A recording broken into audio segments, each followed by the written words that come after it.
Olá, seja bem-vindo, seja bem-vinda à série de entrevistas que a Rede TV começa a realizar hoje com os pré-candidatos à presidência da República. A gente convidou todos os pré-candidatos para que você possa conhecer as propostas que eles apresentam para conduzir o Brasil pelos próximos 4 anos. A intenção que a gente tem é dar a oportunidade aos pré-candidatos de falar com o eleitorado, de falar com você, para que você faça a melhor escolha para o nosso país. Cada pré-candidato vai ser ouvido durante 1 hora e você acompanha as entrevistas no YouTube e nas redes sociais da Rede TV. E você participa com a gente também, você pode mandar sua pergunta com a hashtag EleiçõesRedeTV. Tem muita gente que já começou a mandar, a gente anunciou alguns dias antes e a partir de agora você está convidado, está convidada a participar com a gente. E a gente começa a nossa série de entrevistas com a senadora Simone Tebet. Senadora, antes de mais nada, muito obrigado por estar aqui com a gente. A senadora representa o estado do Mato Grosso do Sul, é pré-candidata do MDB. Boa tarde, senadora. Boa tarde, Mauro. Boa tarde a todos que estão nos acompanhando. É um prazer e muito obrigada. Agradeço à Rede TV a oportunidade de poder estar me apresentando ao Brasil. Senadora, a gente vai começar a cronometrar 1 hora para todos os pré-candidatos a partir de agora, a partir da nossa primeira pergunta. E eu pergunto para a senhora hoje ia ter um jantar para conversar sobre terceira via, um jantar na casa do ex-governador João Dória, mas esse jantar acabou desmarcado, acabou não acontecendo. Por que esse jantar não vai acontecer? Bom, eu também não sei por que ele não vai acontecer. De qualquer forma, eu faço parte de uma frente democrática.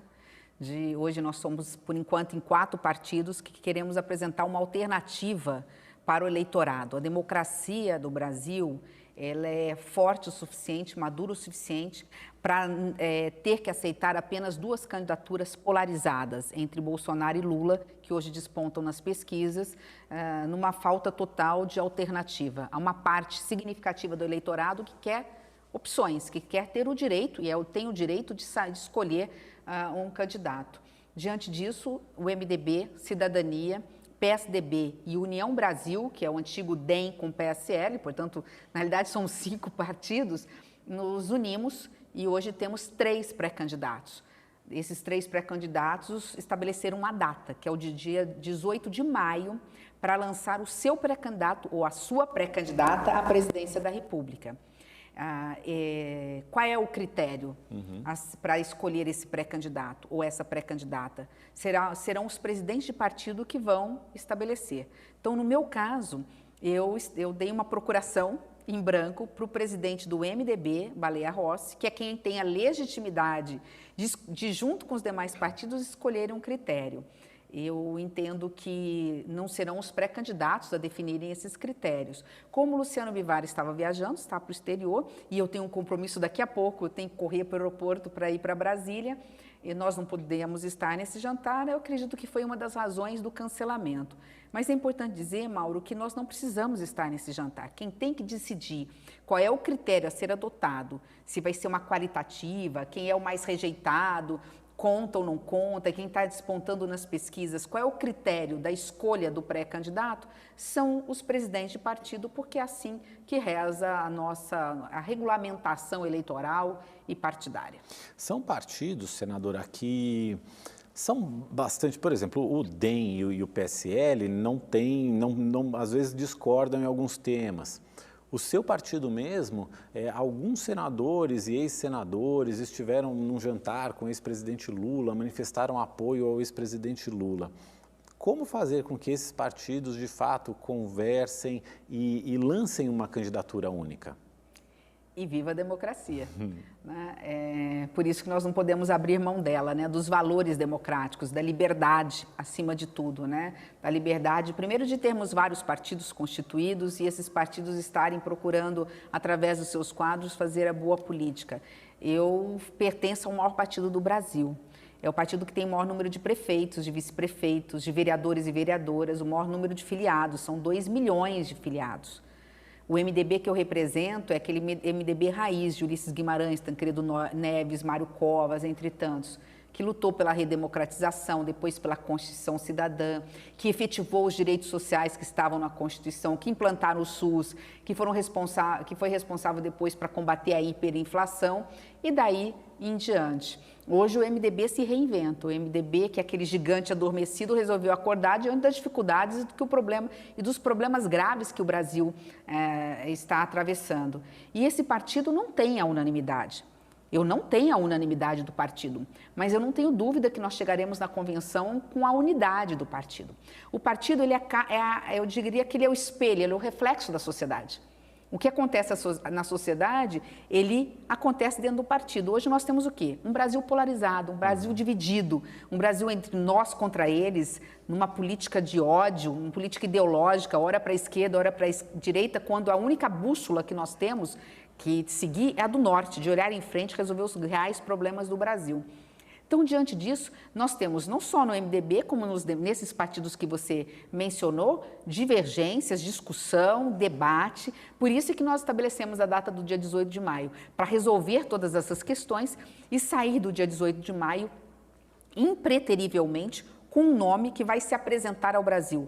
Não só o nome, não só o rosto, mas as propostas que temos, especialmente as soluções que temos para os reais problemas do Brasil. Até o dia 18 de maio é possível também haver uma convergência de propostas? Ou elas vão ser construídas a partir daí? Nós já temos algumas premissas. Esses partidos não estão unidos à toa. Primeiro, a consciência e a convicção de que a democracia brasileira merece nomes alternativos, alternativas viáveis. Segundo, o consenso de que essa frente democrática tem uma responsabilidade muito grande com o Brasil. Acabar com essa polarização ideológica, pacificar o Brasil e defender, acima de tudo, os valores e as instituições democráticas. Porque, sim, a democracia está sendo testada dia a dia pelo atual presidente da República, que instiga essa corda, instiga, provoca, fragiliza as instituições democráticas. Isso já é uma grande coisa, não é pouca coisa, essa unidade de ideia, de saber o papel que nós temos nesse momento, da responsabilidade que temos com o Brasil. Aliado a isso, na pauta econômica, nós temos sim uma identidade, nós somos partidos mais liberais na economia, embora progressistas na pauta de costumes, e por conta disso, dentro desses dois fatores, a defesa intransigente da democracia e dos seus valores, liberdade, justiça social, soberania do voto, respeito ao eleitor e, do outro lado, uma pauta econômica convergente para tirar o Brasil dessa crise da desigualdade social, só isso já faz com que esses 4 ou 5 partidos tenham a convergência no principal. E, por fim, o foco. Qual é, se você perguntar hoje para grande parte, para o MDB como um todo, e acredito que também para o próprio PSDB, para o Cidadania, para o União Brasil, qual é o maior problema do Brasil, eles com certeza não vão estar dizendo que é uma briga do bem contra o mal, de direita contra a esquerda. Eles vão estar dizendo do Brasil real, do Brasil mais profundo, do Brasil que passa fome, do Brasil que chegou a ter agora o maior índice de inflação dos últimos 20 anos, que corrói o salário do trabalhador, que faz com que a classe média tenha que fazer conta no supermercado e se endividar no cartão de crédito, não porque fez uma viagem e dividiu em 10 vezes, mas porque está pagando o alimento porque não consegue pagar à vista. Então, diante dessa realidade de um número recorde de desempregados ou subempregados ou na informalidade, sendo o foco maior a diminuição dessa desigualdade social, regional, racial e de gênero. Então, não é pouca coisa o que nos une. O que nos une é muito maior do que as nossas pequenas diferenças. Porque a senhora começou falando da questão da união em torno da defesa da democracia. Não lhe dá a sensação de que, nesse momento, esse campo de defesa da democracia está se aglutinando na candidatura do ex-presidente Lula? Isso aconteceu lá atrás. Na virada do ano, a gente começou a perceber isso. Até todos também perceberem que, primeiro, essa eleição não é de um turno só. Não se decide essa eleição no primeiro turno. Nunca foi assim, nem nos áureos tempos do PT. Não vai ser agora. Segundo, a sensação também de que nós não sabemos que PT é esse e que Lula que está vindo aí. né? É um Lula que acabou de sair, né, de uma prisão, que se sente mártir num processo político, que começa a radicalizar nas ideias. Que PT é esse? Que Lula que está vindo? Então, diante dos últimos cenários, nós não estamos falando de pouca coisa. Um presidente que, do nada, enfrenta as Forças Armadas dizendo que vai retirar 8.000 cargos das Forças Armadas, que fala em movimentos sindicais que a forma de se pressionar e se conseguir alguma coisa com a classe política é incomodar a família, os seus filhos e as esposas dos parlamentares nas suas casas. Um presidente que diz isso, um ex-presidente que diz isso no processo eleitoral, né, e que não vem com um projeto de país para tirar o Brasil da crise, é um candidato que não está preocupado com convergência, que não quer aglutinar em torno de um projeto maior. Não, ao contrário, que está esticando a corda, que está radicalizando um ex-presidente que, até por estar pontuando nas pesquisas, liderando nas pesquisas, que tinha que, pela sua história e pelo seu histórico, vir a público e dizer que o que aconteceu na semana passada foi um dos momentos mais críticos e mais sérios de todos os tempos, quando um presidente da República não apenas fez bravata como fazia no passado, não só ameaçava e ameaçou as instituições democráticas e os seus valores, ele enfrentou um poder que é independente, que é fundamental para a democracia, que é quem dá a regra e decide, em última instância, a vida em sociedade, que é o Supremo Tribunal Federal, que eu posso não concordar e não concordo com muita coisa, mas o direito de errar, em última instância, é dele, porque assim diz a Constituição. A senhora está se referindo ao episódio envolvendo a condenação do deputado Daniel Silveira. Sim. E a concessão do indulto, da graça presidencial a ele. Em que, antes de transitar em julgado, quer dizer, antes do processo terminar, o presidente falou assim, não, eu não concordo com isso, eu vou dar um indulto, uma graça que é questionável, né? Eu sou advogada, sou operadora de direito, eu analiso, sou professora, dei aula há 12 anos de direito público, de como se administra uma cidade, um estado, um país, na área de direito constitucional e administrativo, para entender ali que nós não estamos falando de pouca coisa, nós estamos falando de alguém que atentou contra a democracia e foi condenado por isso. Né? E um presidente que abre mão de qualquer outra questão do seu cargo, da liturgia do seu cargo e da regra do ordenamento jurídico para impor uma ditadura de vontade. O que eu estou dizendo, para concluir, Mauro, é que o que espanta é termos um ex-presidente que já foi presidente da República, que lutou pela redemocratização e que não levantou a voz para dizer isso está errado.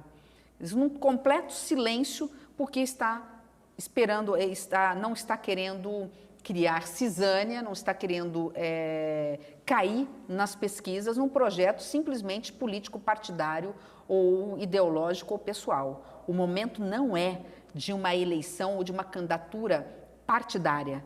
Nós não estamos falando de uma candidatura eleitoral, nós não estamos falando de uma candidatura pessoal. Nós temos que ter um projeto de país, porque, se me permitir, a boiada do autoritarismo, ela está passando. Hoje você não fala mais em ditaduras, vamos dizer, conservadoras nos moldes como eram do século passado.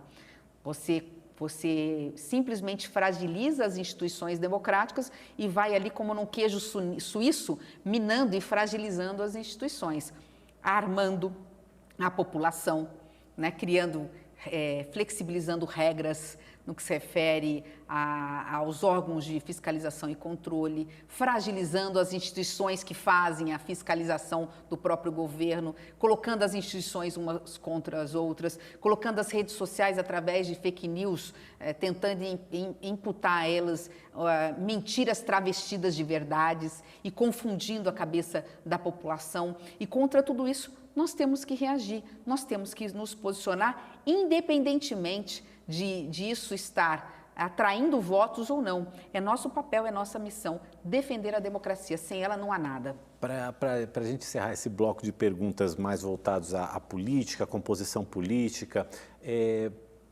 a senhora fala de uma candidatura que represente o resgate desses valores democráticos e que tenha viabilidade, né? Que precise ter viabilidade política, eleitoral também.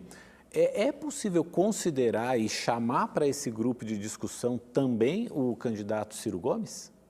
Não é só possível, como necessário. Acho o candidato Ciro Gomes um grande quadro, que tem a coragem de falar aquilo que pensa. A gente pode não concordar com tudo que ele apresenta, por exemplo, na pauta de economia, mas ele tem a grandeza de dizer e falar o que está em risco no Brasil. Ele consegue apontar os erros. Ele explica e explica corretamente que o PT e Bolsonaro são dois lados da mesma moeda e juntos eles foram responsáveis por uma década perdida. Há 9 anos, hoje nós temos o PIB de 9 anos atrás, para que as pessoas entendam o que é PIB, é a soma de todas as riquezas. Quando o PIB não cresce, é sinal que a população está se empobrecendo. Volta a passar fome, a ficar desempregada, a subutilizada, a ganhar menos salário, né? Então, diante de todo esse cenário, nós temos inúmeros pré-candidatos que ainda não compõem o Centro Democrático, que uma vez o Centro Democrático tendo cara, tendo nome, sobrenome, se apresentando ao país, tem que ter a grandeza de dialogar com todos os outros. Essa é uma frente democrática. Sem democracia não há nada. Sem democracia nós não temos paz, nós não temos estabilidade e nós não temos condições de resolver os problemas reais do Brasil. Hoje nós temos um governo que vive de crises artificiais. Podem olhar, toda vez que tem um índice negativo para ser apresentado ao Brasil, toda vez que nós temos que falar quanto é que é a inflação, que é de hoje de 2 dígitos, depois de 19 anos, praticamente, nós temos que conviver com a inflação de 2 dígitos, explicar para a nossa juventude o que é inflação e que ela é o maior imposto, o imposto mais cruel, que é o que mais consome, corrói o salário do trabalhador brasileiro e faz com que o trabalhador brasileiro trabalhe muito para ter quase nada dentro de casa, né? Diante desse cenário de inflacionário, de desgoverno, de crises artificiais. Toda vez que o governo sabe que tem uma má notícia para ser apresentada ao Brasil, ele cria crises artificiais e ao invés de a gente estar falando daquilo que aflige a população brasileira, a gente fica toda hora noticiando com todo respeito, as sandices que o presidente da República diz ou faz para simplesmente maquiar que ele não conhece o Brasil, que ele não está preocupado com os problemas do Brasil, com as nossas mazelas, e são muitas, e muito menos, não conhece a porta de saída da crise. Porque um Brasil, um presidente da República que não conhece os problemas no Brasil, muito menos consegue apresentar as soluções. Eu quero perguntar para a senhora, então, quais são as soluções. Antes, eu vou lembrar para o nosso espectador, o nosso internauta, que você pode mandar perguntas para a senadora Simone Tebet, pré-candidata do MDB à presidência da República, usando a hashtag Eleições Rede TV nas nossas redes sociais. Senadora, eu vou começar com uma pergunta que chegou pelo nosso Facebook e também uma outra que chegou pelo Twitter, porque elas são semelhantes. Uma é do Edson Serinoli, outra é do Júnior. Elas são semelhantes, eles querem que a senhora se apresente um pouco. A senhora ainda tem um pouco um grau de desconhecimento do eleitorado, muitos ainda não conhecem o trabalho da senhora. O Edson pergunta, qual currículo que a senhora traz para o Brasil, o que a senhora já fez e fará pelo país? E o Júnior pergunta o seguinte, qual foi o principal projeto de lei apresentado pela senhora no Congresso, se esse projeto foi aprovado e implementado? Ah, certo. Bom, vamos lá. Antes de mais nada, eu sou brasileira, amo o meu Brasil, não abro mão dele. E faço política praticamente desde que nasci. Quando tinha 14 anos de idade, eu pedi aos meus pais autorização para ir às ruas no movimento das Diretas Já. A senhora é filha de político, Isso. né? Aos 5 anos de idade, meu pai foi nomeado prefeito da cidade em que eu nasci e o momento que eu falo assim que mudou a minha vida definitivamente foi quando eu tinha 7 para 8 anos de idade. Meu pai me chamou para ir no local à noite. E eu lembro que foi muito distante, estava muito escuro. Nós chegamos lá, tinha um poste de madeira, fizeram uma contagem regressiva, tocou uma sirene e da escuridão se fez a luz. E ali eu estudava em escola pública, que amiguinhos meus, colegas meus, que brincavam comigo na escola, depois voltavam para casa e tinham que dormir mais cedo porque não tinham luz e não tinham geladeira para guardar, sei lá, um iogurte, enquanto eu tinha televisão para assistir e tinha o conforto na minha casa. Política, para mim, se apresentou dessa forma, né? Eu falo, e isso eu trago sempre para as minhas filhas, ninguém é feliz vendo a infelicidade alheia. E a partir dali eu comecei a me interessar pela política. Aos 14 anos eu pedi para os meus pais para ir lutar por Direta Já. Eu estava no banco da universidade, no Rio de Janeiro, sou formada pela Federal do Rio, quando eu vi Ulisses Guimarães erguer a Constituição Cidadã. Foi um dos momentos, para mim, mais comoventes. Eu não consigo falar desse momento sem não me emocionar, porque ali estava tudo que eu queria para o Brasil. A Constituição Cidadã, que diz que só é cidadão quem come, quem mora, quem tem um teto para dormir, quem sabe o ABC, quem tem trabalho, quem tem lazer, quem tem vida digna. Desde então eu voltei, fui para os bancos das universidades, eu me formei muito cedo, eu sou professora universitária, 12 anos dou aula exatamente sobre administração pública. Demorei para ser convencida para entrar para a vida pública, porque eu entendia que fazer política, no meu caso, era estar mobilizando. Era estar com uma agenda propositiva, falando da importância das mulheres entrarem na política, falando de desigualdade social e educando os nossos jovens, porque a minha disciplina é sobre política. Mas eu fui convencida, porque eu trabalhava na Assembleia por 6 anos, eu fazia pareceres, projetos, que eu deveria entrar na vida pública. Fui deputada estadual, a primeira mulher prefeita da minha cidade natal, a primeira mulher reeleita, depois prefeita dessa cidade, fui a primeira mulher vice-governadora do meu estado. Meu estado é o estado vizinho do estado de São Paulo, a minha cidade divisa com o estado de São Paulo, Três Lagoas. Fui considerada, na época, prefeita da industrialização, que mais gerou emprego e renda, que mais fez escolas e creches e clínicas públicas de saúde. Como vice-governadora, a primeira mulher também, procurei estar ali nos projetos especialmente ligados à segurança pública, que eu venho do estado de fronteira, e fui eleita senadora. No Senado, nesses 7 anos, eu fui a primeira mulher presidente da Comissão Mista de Combate à Violência contra a Mulher, um momento muito duro para nós, né? Isso é uma outra questão que a gente não pode jamais esquecer, que o Brasil é um país muito violento com as suas mulheres. 1 em cada 3 mulheres sofreu, sofre ou sofrerá algum tipo de violência na sua vida, ou psicológica, violência física, estupro, enfim. Fui a primeira mulher líder da bancada mais importante, da maior bancada do Senado, que é do MDB.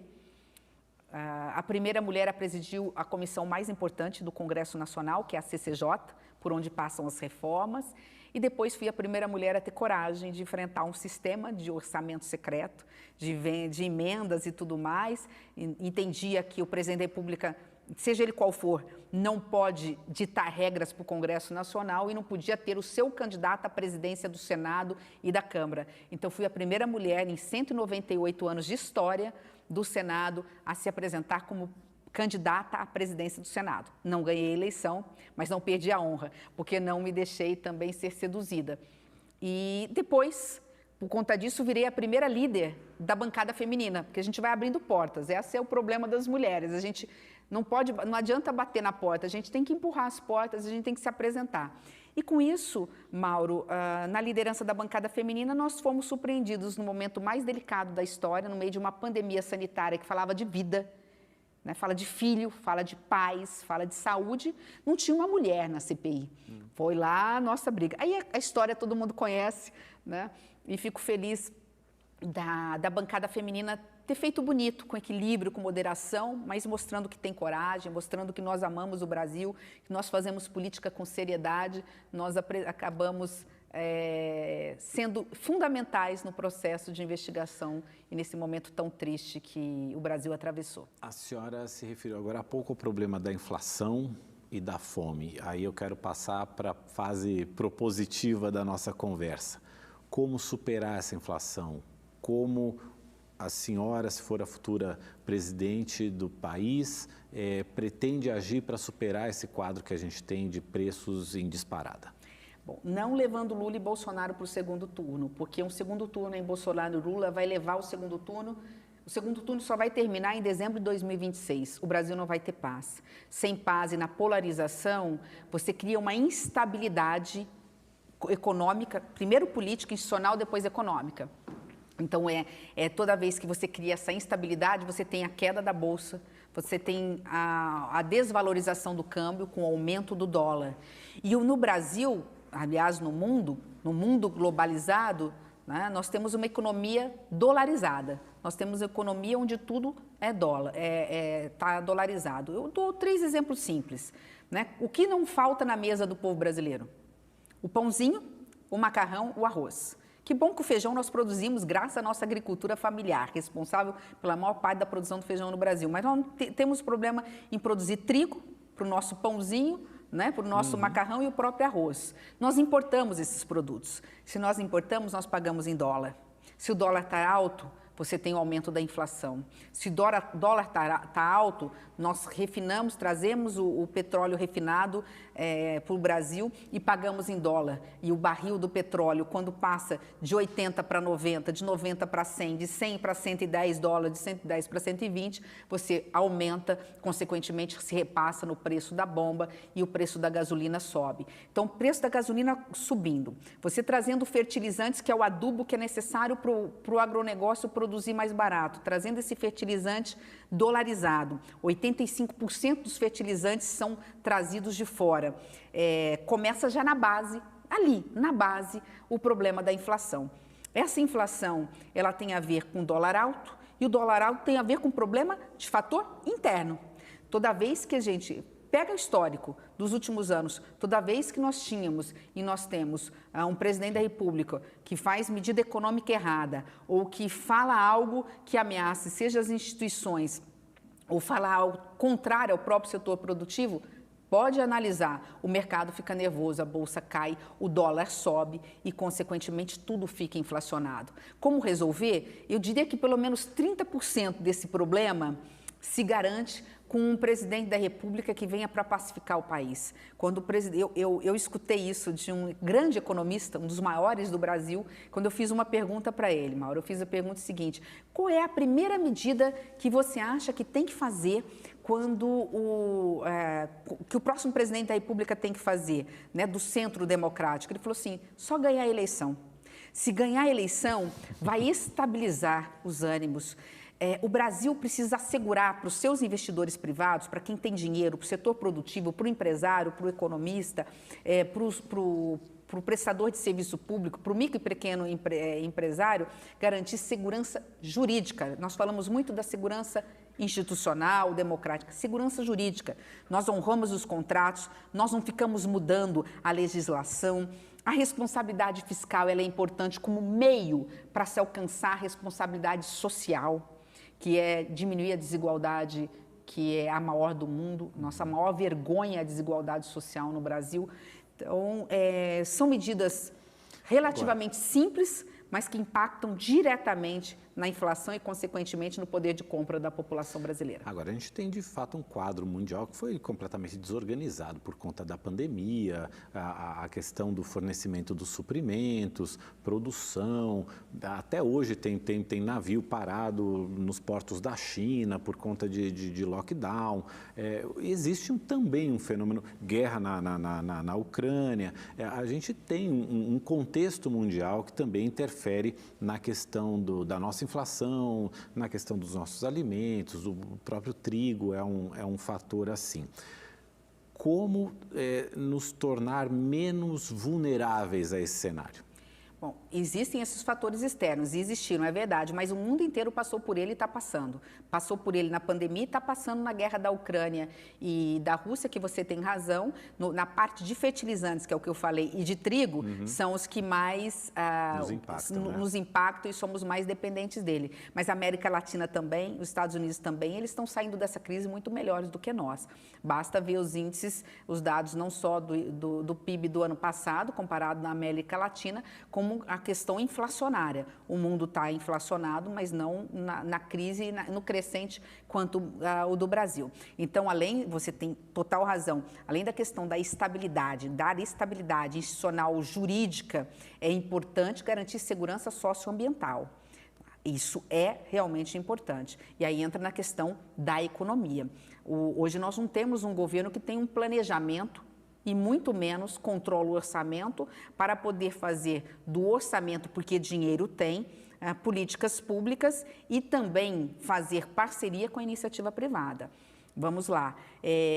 Hoje nós temos um ministro da Economia que é GG no discurso e PP no conteúdo, né? Ou seja, é tamanho gigante naquilo que fala, no discurso, que prega, mas PP na entrega e nos resultados. É tamanho PP. Porque fala em parcerias público-privado, em concessões e não consegue tirar do papel, né? Nós temos um problema sério aí de uma indústria que não é a indústria do futuro, que precisa ser incentivada, estimulada. O poder público tem compromisso e tem condições de ajudar a indústria a alavancar. Hoje a nossa indústria, se comparado nas duas décadas, né, de 20 anos atrás, ela evoluiu diferentemente da nossa agricultura de precisão. Óbvio que, por um lado, tem responsabilidade dela, mas tem responsabilidade da pauta econômica. Por isso que eu falo que são dois governos, um do passado e outro do presente, que não fizeram o dever de casa em relação a isso. A indústria do conhecimento é o grande ativo que nós temos para se colocar à disposição da sociedade, do setor produtivo, para que o setor produtivo consiga crescer, gerar emprego e renda para a população. No caso, ciência. Você está falando de educação. Ciência, tecnologia, um governo digital, um governo que tem o ESG, né? Governança, eficiência, resultado, resolutividade. Um governo que enxugue a máquina, de um lado, prove eficiência, de um lado, quer dizer, tenha respeito ao sagrado imposto pago pelo trabalhador brasileiro. Porque o dinheiro público é fruto do suor do trabalho do trabalhador brasileiro. Nós temos que ter respeito com ele. Nós temos que ter respeito na parte ética, de não haver corrupção, e nós temos que ter respeito de gastar bem aquilo que arrecadamos. Então, de um lado, essa reforma administrativa garantindo uma máquina pública eficiente, digitalizada, com ciência, tecnologia e inovação colocada à disposição do setor produtivo, porque ele é que gera emprego, não é o Estado que gera emprego. Quem gera emprego é o setor produtivo no Brasil. Então, esse é o grande passo para alavancar o crescimento. E, do outro lado, a reforma tributária. Essa é a mãe de todas as reformas. A reforma tributária ela tem dois grandes pilares. De um lado, resolver o problema da produção, da produtividade. Fazer com que o micro, pequeno, o MEI e a indústria e o setor de serviços volte a crescer e gerar emprego. Do outro lado, ela vai garantir a justiça na lei Robin Hood, fazer com que aquele que ganhe menos, pague menos impostos, fazendo com que apenas os 10% mais ricos possam efetivamente contribuir mais. É essa PEC que está no Congresso Nacional e que nós estamos tentando aprovar. Então na sua opinião, o que está no Congresso ainda é aproveitável? Não precisaria ser uma reforma que começasse do zero com um novo presidente eleito? Não, eu advogo, inclusive, que a gente aprove o mais rápido possível e ganhe uma perna, porque, assim, votando no Senado Federal essa reforma tributária que está há anos sendo discutida, com mais de 30 audiências públicas e feita por diversas mãos, esse ano ainda, vai para a Câmara dos Deputados, que tem 30 sessões, não termina até o final desse ano. O próximo presidente da República coloca a sua digital, fazendo os ajustes necessários na Câmara, e quando ela vier para o Senado, ela é rapidamente aprovada. Se a gente começar do zero o ano que vem, nós vamos passar o ano e não vamos aprovar a reforma. Foi assim que aconteceram com as outras reformas. Então, eu acho que essa é uma forma inteligente de entregar ao país aquilo que precisa para voltar a crescer, gerar emprego, renda, diminuir esse sofrimento da classe média que está sendo achatada no seu poder de compra e, com base nisso também, garantindo e facilitando a vida das pessoas. Só para ter uma ideia do custo hoje do sistema tributário, que é um monstrengo, o Brasil hoje, o setor produtivo, seja o agronegócio, a agroindústria, o setor de serviços, o mercadinho lá do bairro, ao grande empresário do Brasil, o custo para entender a legislação na parte de contador, advogado e administrador é algo em torno de 60 bilhões de reais por ano. É uma indústria, esse é o custo, né, da máquina. É. Se você simplifica, unifica impostos, nós temos, só na parte de consumo, nós temos 7 impostos. Né? Se você unifica em 2 impostos, o federal, o estadual ligado com o municipal, você faça com que diminua o imposto no consumo e cobre mais na renda, você garante a lei Robin Hood, né? Garante realmente com que o pobre pague menos imposto no Brasil. Não é justo, Mauro, eu ir ao supermercado e pagar pelo preço dos produtos o mesmo preço como senadora da República que um pai de família desempregado. E esta reforma permite, depois que ele vai ter um voucher, que automaticamente ele vai ter uma parcela desse imposto, vai ser devolvido para ele, para que ele pague menos imposto pelo produto que ele consome. Então, é uma reforma que eu diria que é a mãe de todas as reformas e que ajuda. Não é que ela ajuda, ela é a porta de saída. A partir dali, a gente tem condições de voltar a crescer e gerar emprego no Brasil. Deixa eu perguntar para a senhora duas questões que também são grandes preocupações dos brasileiros e das brasileiras, que são as questões relativas à educação e à saúde. Que propostas a senhora quer trazer nessas duas áreas, a educação, as duas áreas que sofreram muito durante essa pandemia, né, que já não vinham bem e durante a pandemia sofreram muito. O que podemos fazer, o que a senhora traz de propostas nessas duas áreas? Eu fui prefeita, né? Então, assim, a primeira coisa que um presidente da República tem que ter é assumir responsabilidades, entender que quando o assunto é saúde, educação, assistência social, segurança pública, isso não é responsabilidade de A ou B ou C, é de todos. Embora a Constituição diga que ensino infantil e ensino fundamental é de responsabilidade do município, ensino médio é responsabilidade do Estado, embora seja assim, a coordenação ela tem que ser federal. Sem a coordenação do governo federal, tudo desanda. Isso serve para a educação, isso serve para a saúde. Qual foi o problema do governo do PT? Investiu muito em ensino universitário, porque disso a responsabilidade é nossa, e abandonou os estados e municípios à própria sorte. Só que do bolo tributário, 80% da arrecadação fica na mão da União e dos estados, 20% na mão dos municípios. Como é que o município sozinho dá conta de dar qualidade de ensino no fundamental e consegue resolver o problema de creche no Brasil? A coordenação é do governo federal, com apoio técnico e financeiro. Aliás, eu sou professora. Qual é o grande problema da educação no Brasil? A falta de atenção ao professor. A valorização do professor não passa por aumento só de salário. Eu tenho que pegar e rever o sistema das universidades nos cursos de pedagogia e licenciatura.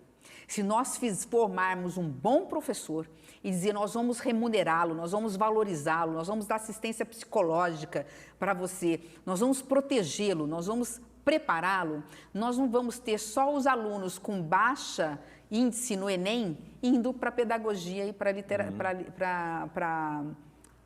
licenciatura. Começa por aí. A partir daí tudo muda. A educação muda através do professor. E lugar de aluno é dentro da escola. Período integral. Aumentar aos poucos a grade. É colocar no ensino médio o jovem para falar o seguinte: você tem o português e a matemática, isso é obrigação. É a reforma do ensino médio que diz isso. Você vai ter um tablet com conectividade, isso é fácil, isso não custa, já está começando a operar, e você vai, a partir daí, montar a sua grade, além das grades, os horários que você tem que ter. O que você quer ser quando crescer? O que você quer ser daqui a 2 anos? Você quer ir para um curso universitário ou você quer para uma qualificação, um curso profissionalizante para ser inserido no mercado de trabalho? É levar, é proteger, é acolher esse jovem que hoje é um neném e dizer: eu vou cuidar de você, eu vou te dar uma educação de qualidade, eu vou te orientar. Eu vou te colocar na porta da indústria para você trabalhar, na porta do comércio, eu vou te colocar na porta de uma universidade, depois eu vou tirar nos últimos anos da universidade e vou te inserir no mercado de trabalho, porque ele vai estar preparado para isso. E a indústria precisa disso, precisa de qualificação de mão de obra. Na área da saúde é a mesma coisa. Nós temos um sistema capilar, nós temos uma grande capilaridade, o SUS mostrou isso, né, com todas as deficiências. Agora, sem a proteção do governo federal, sem investimentos de forma ordenada, nós não vamos conseguir sair. A forma que a União tem, rapidamente, de resolver o problema da saúde no Brasil é recuperar o orçamento secreto. Porque hoje, no orçamento das emendas parlamentares, 50% já vai para a saúde. O resto vai para educação e infraestrutura. Isso já está na regra. Agora, não é o que eu penso que é o melhor para a saúde, o que senador ou deputado pensam. É o governo federal falando: aqui está meu planejamento. Recriar o Ministério do Planejamento e Orçamento para dizer o seguinte: eu quero chegar lá. eu quero universalizar, eu quero zerar a fila de cirurgias eletivas, eu quero que todos os municípios tenham, não só as unidades básicas de saúde, mas no sistema de consórcio também, nós tenhamos as cidades polo tendo hospitais regionais com infraestrutura para atender. Então, o planejamento é este. O programa está aqui, a meta, o orçamento que eu preciso pelos próximos 4 anos é esse. A partir daí, dialogar com o Congresso Nacional, que ajuda a aprovar o orçamento, para que seja o dinheiro bem aplicado. Resumo, dinheiro tem. Ele está mal gerenciado, mal aplicado, seja por esquemas de corrupção, superfaturamento, seja porque nós temos hoje um governo que não planeja e não existe vazio na política. Não planejando, não dizendo o que quer, tem lá 2 bi do orçamento fora o pagamento da dívida, o Congresso Nacional, de forma equivocada e errada, sequestrou esse orçamento e hoje faz campanha eleitoral, projeto eleitoral para se reeleger à custa do dinheiro público. A senhora pretende mostrar na sua campanha, a senhora falou de planejamento, que é uma questão que eu acho muito interessante. A senhora pretende mostrar na sua campanha aonde quer chegar, que país quer construir, durante quanto tempo e como fazer isso? Sim. Eu só tenho uma meta, né? Diminuir a desigualdade social, regional, racial e de gênero no Brasil. A cara mais pobre do Brasil é a cara de uma mulher negra e nordestina. Então, a maior desigualdade do Brasil não é social só genérica, na transversalidade é a cara de um negro, é a cara de uma mulher, é a cara do Nordeste. Diante disso, eu tenho que ter um plano nacional de desenvolvimento regional. Só tem saída através de 3 grandes programas principais. Num primeiro momento imediato, dá fome, dá pão a quem tem fome. Transferência de renda, mas com porta de saída.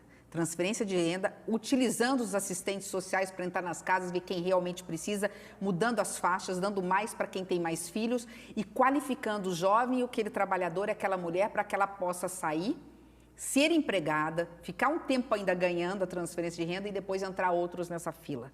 Isso de forma imediata. Paralelo a isso, e muito importante, a reforma tributária que desonere o setor produtivo para que ele possa gerar emprego e renda para todas essas famílias, tirando o máximo possível da informalidade. E a médio prazo, começando desde o início, educação. Então, se nós fizermos esses 3 deveres, quando eu digo educação, é muito importante, é a indústria do conhecimento. Educação, ciência, tecnologia e inovação. Não precisa arrecadar mais, só precisa aplicar bem o dinheiro que no orçamento tem. Então, diante dessas realidades, o dever de casa é nosso. Mostrar ao mundo que nós não somos esse pária, que a economia do Brasil é verde, que nós respeitamos o meio ambiente, que a nossa agricultura preserva o meio ambiente, que não são meia dúzia e que só temos meia dúzia de grileiros, de mineradores ilegais, de pessoas que desmatam de forma ilegal na Amazônia. Isso não representa a cara do agronegócio brasileiro, porque senão nós também teremos dificuldade a pequeno prazo de exportar os nossos commodities, os nossos produtos. O mundo vai se fechar para a economia que não é verde. Nós temos saída, não é difícil, é preciso ter foco. Hoje não dá para falar de outro foco, Mauro. Um Brasil tão rico não pode ter um povo tão pobre. Então, a meta principal é diminuir a desigualdade social. Emprego, emprego, emprego, emprego, emprego. A senhora falou também da parte ambiental. O que é preciso fazer para a parte ambiental para evitar essa consequência que a senhora mencionou, que daqui a pouco o mundo não compra mais os nossos produtos. O mundo está ficando cada vez mais exigente em relação à proteção ao meio ambiente. Eu acho que essa é a saída mais rápida e fácil. Só tirar o presidente Bolsonaro do poder. Porque é impressionante como a questão nossa da Amazônia, do meio ambiente, é a questão de imagem e de comunicação. 2 coisas aconteceram. O Brasil vinha diminuindo na ordem natural da exigência do Acordo de Paris e dos acordos feitos pelo mundo, o desmatamento. Nós íamos cumprir o desmatamento zero dentro das regras. Veio o presidente da República não só misturou todo o joio com trigo, hoje o agronegócio brasileiro passa a ser mal visto no mundo, como também tirou todo o poder dos órgãos de fiscalização e controle.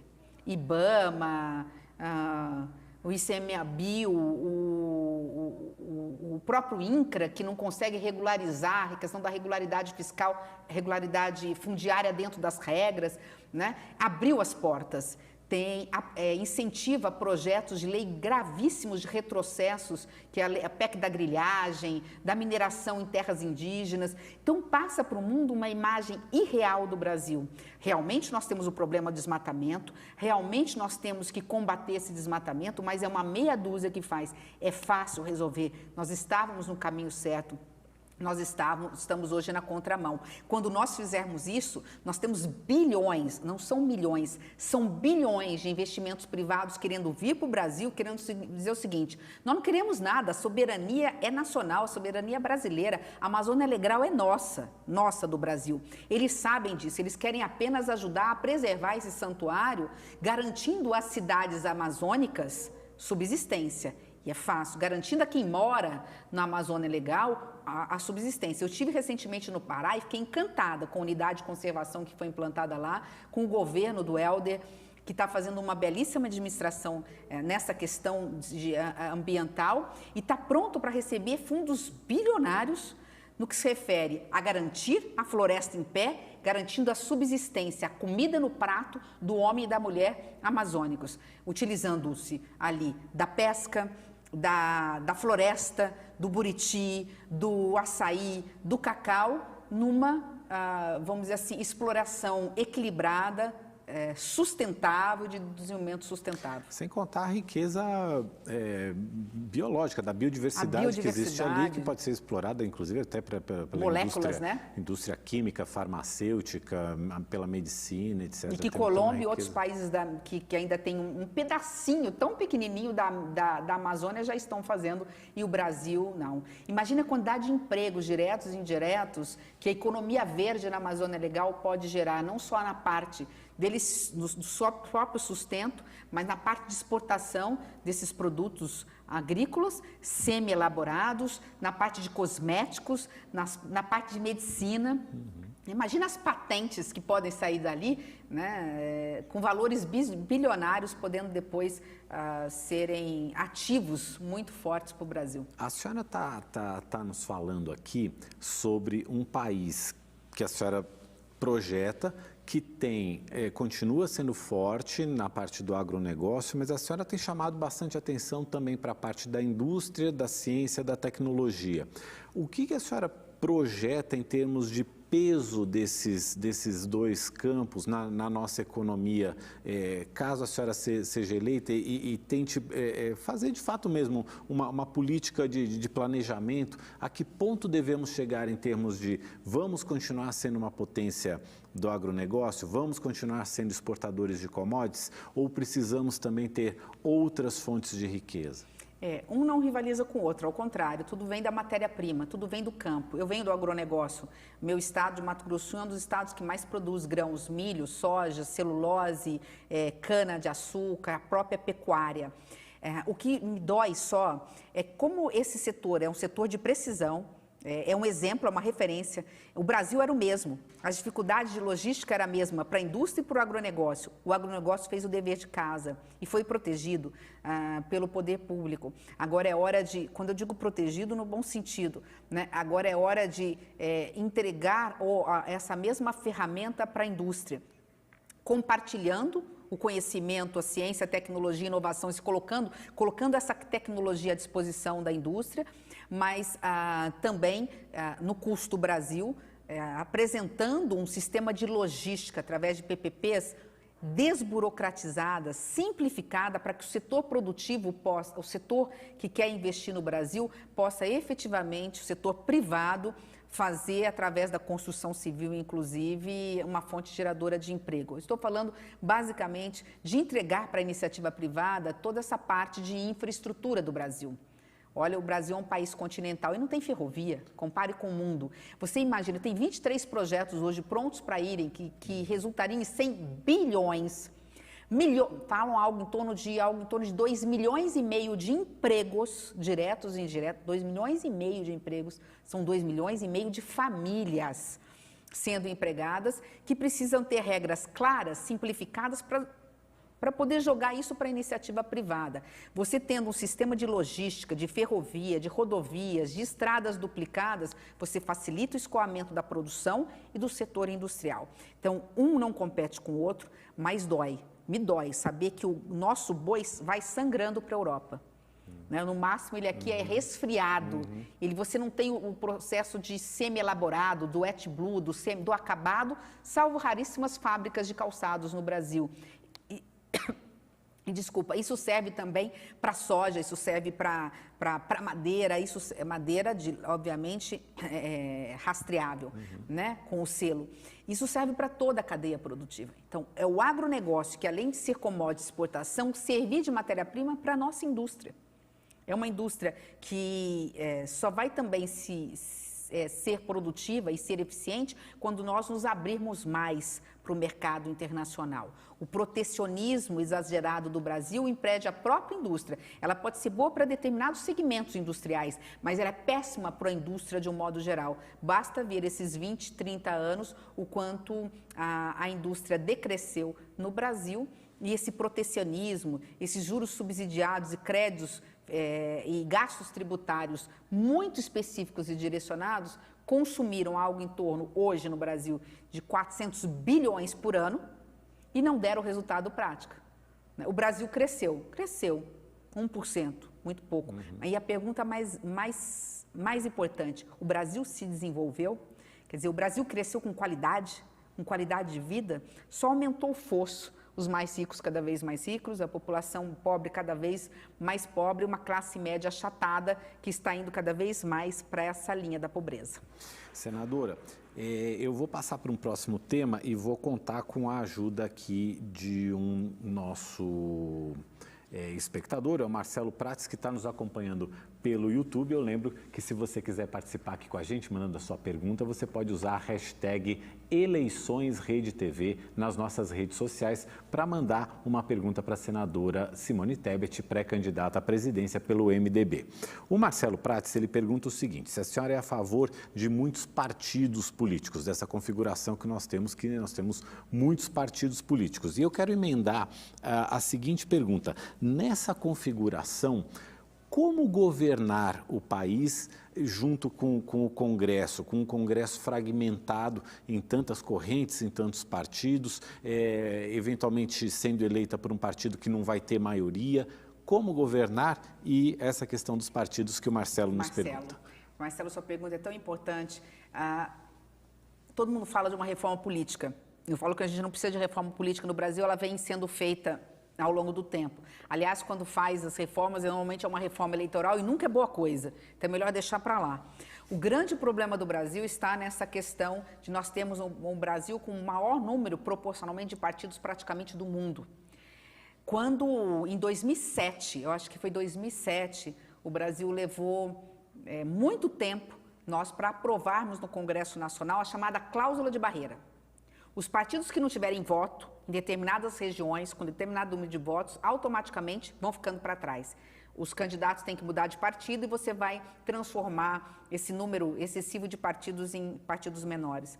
Quando nós conseguimos, depois de muito custo, aprovar em 2007, veio uma decisão do Supremo, aí me ouvi equivocada. Hoje o Supremo reconhece que errou, ou pelo menos parte dele reconhece, e diz o seguinte: não, a cláusula de barreira viola a Constituição e a democracia porque viola o direito das minorias. Como? Se dava um prazo grande para os partidos se adequarem. Levou mais 10 anos. Só em 2017, salvo engano, alguma coisa assim. Desculpa se eu estiver sendo equivocada, mas era 2007 e 2017 eu me lembro que teve 2004, 2007, 2017, que nós conseguimos aprovar de novo uma cláusula de barreira com prazos mais longos para diminuirmos o número de partidos do Brasil. Eu tenho uma notícia boa para dar. Nós saímos de 40 partidos constituídos no Brasil há 20 anos atrás e hoje nós temos o quê? Menos de 20. Então, nós diminuímos pela metade. E esse momento agora dessa eleição, nós vamos diminuir ainda mais. Eu acredito que chegaremos a 12 partidos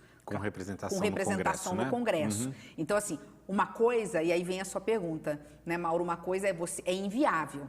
Dali surgiu o mensalão.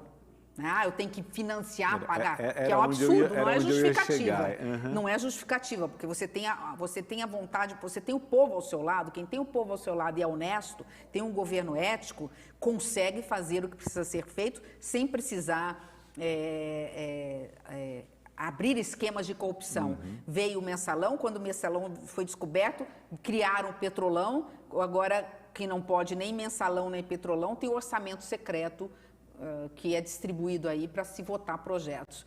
Quando você tem 12 partidos, fica mais fácil. Por isso que vocês estão vendo pela imprensa a federação. Cidadania federou com o PSDB, agora o próprio PT com o PCdoB, com outros partidos, enfim, está havendo essa unificação e acredito que a gente vai ter, ainda é muito, mas a gente vai ter 14 partidos constituídos, um pouco menos que isso no próximo mandato. Em 2026, acredito que nós vamos diminuir dos 2 dígitos. A gente pode ter algo em torno de 8 a 10 partidos constituídos no Congresso Nacional. E a senhora acredita que essa configuração torna a governabilidade mais possível e reduz a chance de corrupção também? Sem dúvida nenhuma. Esse é o verdadeiro câncer que eu falo. Não precisa fazer reforma política.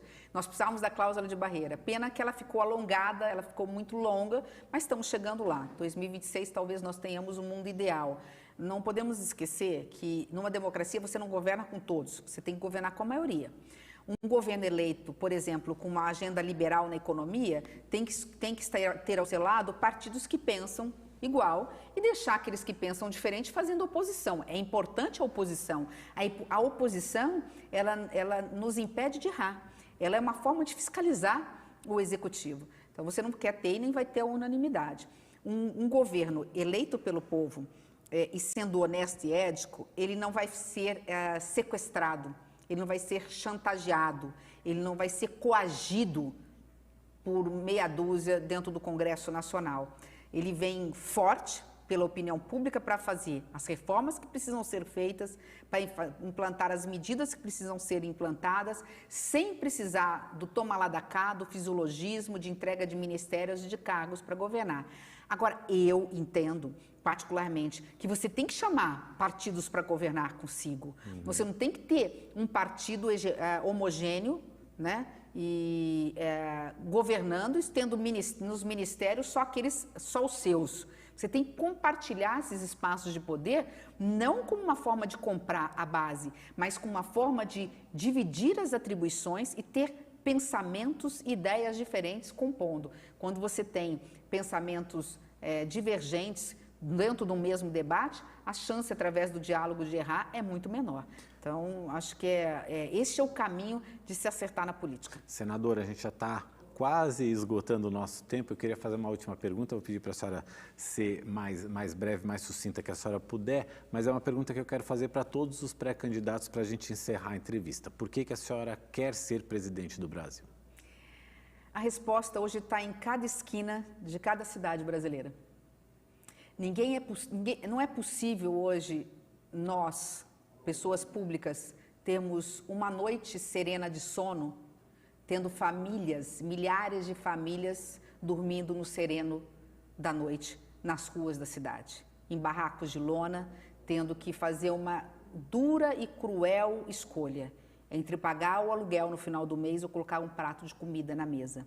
Ele vai optar pelo prato de comida e vai ter que morar numa praça pública. Eu quero fazer política porque, como candidata e como presidente da República, porque sei que um Brasil tão rico é capaz de garantir a dignidade do emprego, da renda, da qualidade de vida para as pessoas. Esse não é um Brasil qualquer, é um Brasil de potencialidades. O que falta é dividir o pão numa mesa de comunhão com todos. Muito obrigado, senadora. Muito obrigado por estar aqui com a gente, por dividir as suas impressões, as suas opiniões, os seus planos, os seus projetos. Obrigado mesmo. Acho que a gente ajudou ao nosso telespectador, a nossa telespectadora, o internauta, o pessoal que está aqui com a gente, a compreender um pouco mais do seu pensamento, um pouco mais do que a senhora pensa do Brasil, os planos que tem também. Muito obrigado. Só eu que tenho a agradecer. Muito obrigada. E olha, a gente termina então a primeira entrevista dessa série que a Rede TV vai realizar com todos os pré-candidatos à presidência da República. Todos eles estão convidados, nós estamos agendando as entrevistas, Mais uma vez, muito obrigado, senadora Simone Tebet, do MDB, por responder as nossas perguntas, as perguntas dos nossos internautas. E a gente agradece muito também a você que acompanhou essa entrevista pelas redes sociais da Rede TV e que você que mandou também perguntas. Eu aproveito para lembrar que agora, já nessa quarta-feira, depois de amanhã, às 4 da tarde, a gente já tem mais um pré-candidato aqui conosco. Será José Maria Emael, da Democracia Cristã. Se você quiser, já pode começar a mandar a sua pergunta. Não esquece de colocar a hashtag EleiçõesRedeTV. Muito obrigado mais uma vez. Te espero lá. Tchau, tchau.